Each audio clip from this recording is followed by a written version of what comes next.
আসসালামু আলাইকুম। আমন্ত্রণ বাংলা ভিশন সংবাদে আপনাদের সাথে আছি আমি সাবরিনা আলম। শেখ হাসিনার মৃত্যুদণ্ডের রায়ের কপি আজ পাঠানো হবে পররাষ্ট্র ও স্বরাষ্ট্র মন্ত্রণালয় এবং আইজিপির কাছে। এছাড়া কেন্দ্রীয় কারাগারে পাঠানো হবে সাবেক আইজিপি চৌধুরী আবদুল্লাহ আল মামুনের কাছে। এদিকে শেখ হাসিনার রায় ভুক্তভোগী পরিবারের জন্য একটি গুরুত্বপূর্ণ মুহূর্ত হলেও মৃত্যুদণ্ডে সাজা দেয়ায় অসন্তোষ জানিয়েছে জাতিসংঘ।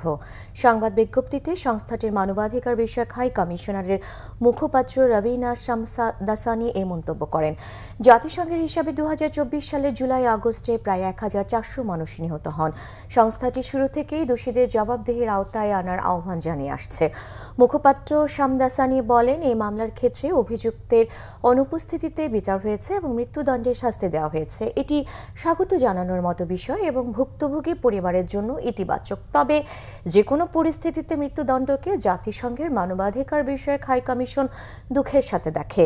এদিকে জাতিসংঘের মানবাধিকার বিষয়ক হাই কমিশনার ফালকার তুর্কের আশা সত্য প্রকাশ, ক্ষতিপূরণ ও ন্যায় বিচারের একটি সমন্বিত প্রক্রিয়ার মধ্য দিয়ে জাতীয় ঐক্য এবং ক্ষত কাটিয়ে ওঠার দিকে এগিয়ে যাবে বাংলাদেশ।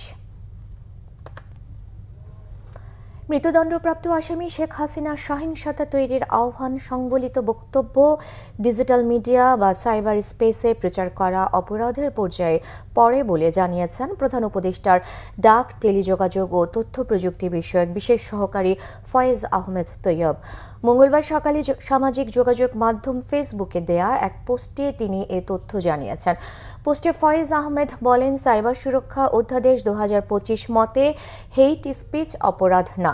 ফ্রিডম অফ স্পিচ বা বাক স্বাধীনতা হিসেবে হেইট স্পিচকে রেসপেক্ট করা হয়েছে। তবে হেইট স্পিচ যদি ভায়োলেন্স বা সহিংসতা তৈরি করে অথবা ভায়োলেন্স কল করে তখন সেটা অপরাধ। দণ্ডপ্রাপ্ত কোনো আসামির বক্তব্য ও বিবৃতি প্রচার করা অপরাধ নয় জানিয়ে তিনি বলেন, তবে সেখানে সহিংসতা তৈরির আহ্বান জানালে সেটা অপরাধ হবে। এর আগে সোমবার রাতে দেয়া এক বিজ্ঞপ্তিতে কোনো দণ্ডিত আসামির বক্তব্য প্রচার না করতে গণমাধ্যমগুলোর প্রতি অনুরোধ জানিয়েছেন জাতীয় সাইবার নিরাপত্তা এজেন্সি। রাজধানীর পল্লবীতে যুবদল নেতাকে গুলি করে হত্যার ঘটনায় একজনকে আটক করা হয়েছে। গতকাল সন্ধ্যা 6টা 40 দোকানে ঢুকে প্রকাশ্যে গুলি করে হত্যা করা হয় পল্লবী থানা যুব দলের সদস্য সচিব গোলাম কিবরিয়াকে। সিসিটিভি ফুটেজে দেখা যায় পল্লবীর 5 নম্বর রোডে বিক্রমপুর হার্ডওয়্যার অ্যান্ড স্যানিটারি দোকানে বসেছিলেন গোলাম কিবরিয়া। এ সময় মোটরসাইকেলে করে আসা 3 দুর্বৃত্ত সরাসরি দোকানে ঢুকে পড়ে। কোনো কিছু বুঝে ওঠার আগেই কিবরিয়াকে লক্ষ্য করে খুব কাছ থেকে মাথা, বুক ও পিঠে পিস্তল ঠেকিয়ে উপর্যুপরি 7 রাউন্ড গুলি ছোড়ে।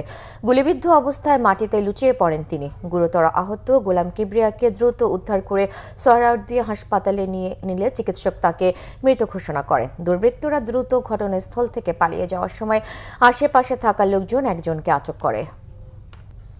এই ছিল এখনকার মতো। পরের সংবাদ বেলা 12টায় দেখার আমন্ত্রণ রইল।